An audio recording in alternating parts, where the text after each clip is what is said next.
Hello everyone, PinkPWNAGE here, and we have a special video for you today for this holiday season, how to solo. And the reason why I'm putting this out in the holiday season is because I honestly don't think you should be soloing. This is a squad game, okay, and it's all about teamwork. It's a team of 3. It's not a solo game. So don't solo is what I'm saying. On this holiday season, find a team of 3. But if you are the type of person that just enjoys solo queuing, I have made this full guide to teach you how to win your solo games. And I'm making this guide so that you can win and also get a lot of kills, not just camp till the end and just win. Okay, so I'm going to give you a walkthrough on how to win while getting kills, right? So you're kind of getting the best of both worlds here. So I'm going to assume that you're all not best in the world level player status, okay? And so what I mean by that is I don't just expect all of you to go into a fight, kill all 3 people, and come out on the other side, scot-free. So what I experimented with here today was just straight charging teams in the beginning, and then I ended up losing my first 2 or 3 games. Okay, this was an experiment. I was like, okay, let's just play and pretend I'm in a set of 3, like my normal. So I charge in there what I normally do in pubs because I don't really care, and I just straight charge everyone, and I lost my games. And that wasn't exciting to watch really, but then I was like, all right, let's change it up and let's change my style to win, and then we'll try and get that into notes and tips that we can give to you all here, and that is exactly what we are going to do. Okay, we're going to break it down into just a few clips to not make this video extremely long, but to give you the knowledge you need to be able to solo. Okay, but first off, again, I do not think you should be soloing, okay? You should only solo when you're trying to work on specific skills. For example, I am a very good team player. I don't do very well independently, okay? Or I just rely on my teammates. I'm so used to playing with excellent teammates who do X, Y, and Z, and they always do X, Y, and Z.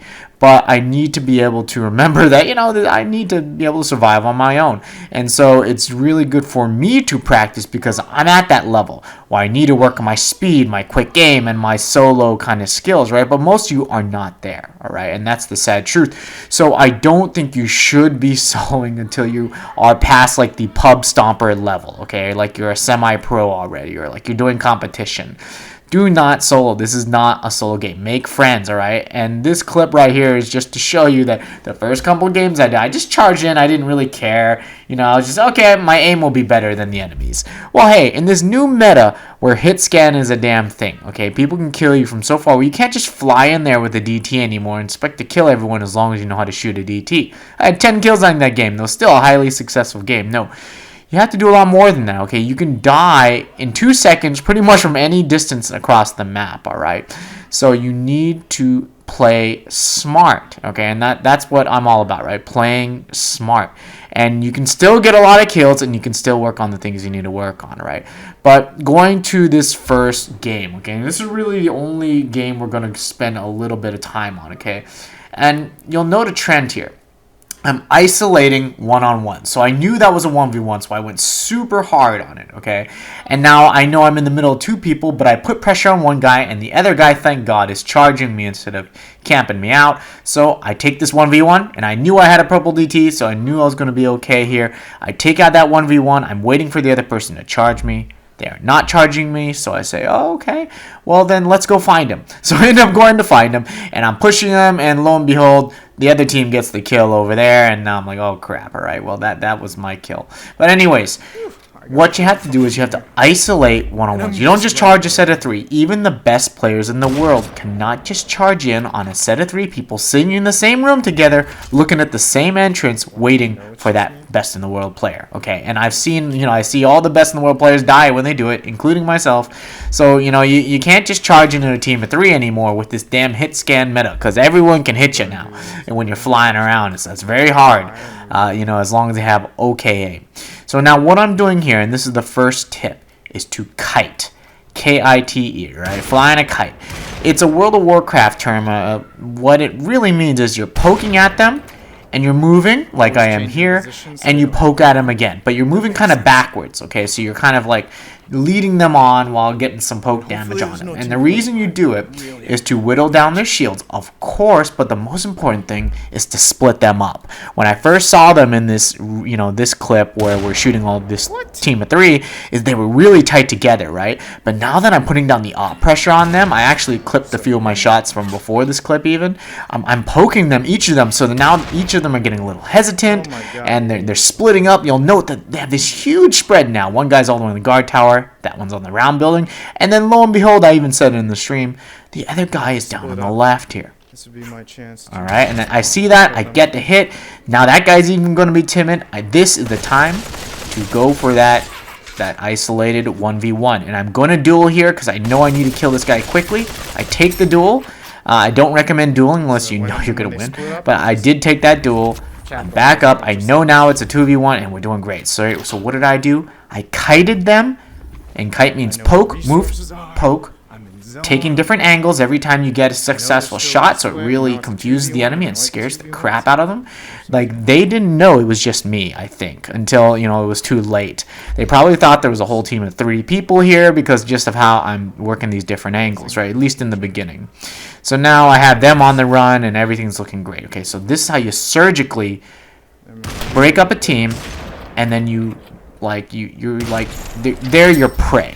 You're trying to break them up and then get that one person and pounce on that one person and then come back and take your poke again, all right? And so what you're going to notice is that to be successful is you're really going to need a long-range weapon, and that's going to be the theme through all of these clips. You're going to need either an op, a Sako, which is not a long-range weapon. You're going to need like an AK or an M60 or something with it, but you can take an op, a Sako if you're good with it. That I wouldn't even recommend that. Let's just forget that. An op, an M60, a FAL, or an AK. Those are essentially the best long-range weapons in the game that you can get a pretty good amount of burst off of, as in you can hit people before they, ground up into cover. All right. And so that's what I'm using here, an op, which I do recommend you use. It is the best gun in the game. Totally overpowered. It changes the dynamic of fights. It scares the crap out of people. And so I'm surgically breaking them up. I know there's 2 squads here now, but I'm really still trying to hunt down this squad. Okay, so here it goes again. I isolated them. I knew they split. I took advantage of it. I'm taking this one-on-one. All right, and the problem is, when you play solo, you really have to have a huge skill set, all right? Like, I'm not doing the same thing over and over and over besides just shooting with the op, right? Look here, I quick switched from my M60 even because, I knew I was missing with the op. You have to have a whole bunch of skills. You have to have close range skills. You have to have long range skills, and we'll go over that later. You have to know how to duel, take those 1v1s. You got to know how to build, survive, eat. You have to have the whole shebang of skills before you really have a successful solo game, all right? And that's why I do not recommend solo for most people, because if you're coming into solo and you're dying only getting 1 kill every game, you should not be doing solo. You're really not learning anything if you're coming into the game, dying in and only getting 1 kill, and you're just tanking your stats, your 1 pop dot 1 stats, your population 1 stats. So I do recommend you always play in a squad unless you are past the pub stomper phase. Or you are currently a pub stomper. That's probably where I would actually recommend it. So again, poke with the op, whittle them down, move in with some other weapon. Now you will need a long range weapon, and you will also need a build break weapon, and you also need a close range weapon. So you need to be skilled with each of those weapons, because you're solo. You are going to have to do all the jobs: break and build, the close range, the long range. You have to do it all. So I wouldn't recommend soloing unless you have good skills at all 3 of them, right? Period. And so, right there I had to switch because I knew how to build break, right? You need to have this diverse skill set to be able to, do well in solos. You can't just be a one-dimensional player and be successful. Third parties, always go for it. Oh, DC, we got a good player. That's good. I'm just gonna fucking fly in. Oh, they're killing peeps down here. Alright, for our next tip, it's all about third partying when you are solo, okay? Whenever you can take a third party, take it. Now, when a team is fighting, you really have to worry about your position as well. So it's third party and mind your positioning. Because what happened here is I went straight in the middle of these goddamn 2 teams, alright? So I even said, I'm fucked. Now fucked. So I snuck out luckily. But you have to be careful when you're third party, okay? You really don't want to come into the middle of the fight if you're solo. Because if you make one mistake, you're dead. Usually the game is over. So what I do here is I rotate out, so I'm on the outside of these two teams again. So you always have to think kind of like you're looking from above, spectator mode, okay? You don't want to be in the middle of the teams. You don't want to be in front of both of them either in their movement towards zone, because they'll both team you and push you. So you want to be working the outer edge of them in terms of being in position to zone to them. So for example, I'm on this side, they're gonna have to move straight to zone, but I'm safe on my little edge because I know that other side's clear. Oh no, man, that's fucked. What the fuck? Where did that guy come from? All jokes aside, you really do need to be able to react quickly when you're surviving, all right, as a solo. All right, now again, isolate those one-on-ones, right? Take those one-on-ones. You know, if you can't win a one-on-one, you should not be soloing, right? Like, if you don't know how to win 95% of your one-on-ones in a public game, you better not be fighting solo, all right? Period. Play in a squad. There's no shame in playing a squad, all right? No shame at all. So again, I'm working the long range here, right? But I know I've got the zone position on them. I've got the high ground. But I'm definitely going to have the in on them towards zone. And I know zone's about to tick hard here. Still have the high ground, right? I got my gun for breaking build. If I didn't have these Uzis, I would not have won this exchange, alright? Alright, very, very important tip. Notice I did not get third party here, right? You might think it was luck, but this was extremely intentional. I actually came towards this corner of the zone because I knew, just based on the pods, positions, and all the other fights that are going on in the game, that if I push these two teams fighting, I can stay here for a long time and fight, and that's why I'm here duking it out here. Notice I didn't look behind me once. I was that confident. For you, you better clear the space behind you. Make sure you're safe to engage in a fight before you do, because you cannot get third partied as a solo. Alright, so this next clip is just to emphasize how important the long range is, okay? Particularly the mid to long range. So Drayson is the, if you don't know who Drayson is, he's the like number one in terms of pop.1 stats. He has the best stats for public games. And his strategy is he always plays long range. He's always fighting long range. He's usually never up close, and if he is, he knows he's going to win the fight, right? And he has amazing long range aim, okay? Now, you can do the same thing. Honestly, close range fights are kind of like a coin toss. Someone could be sitting in the corner with a sword. You don't want to run into that, right?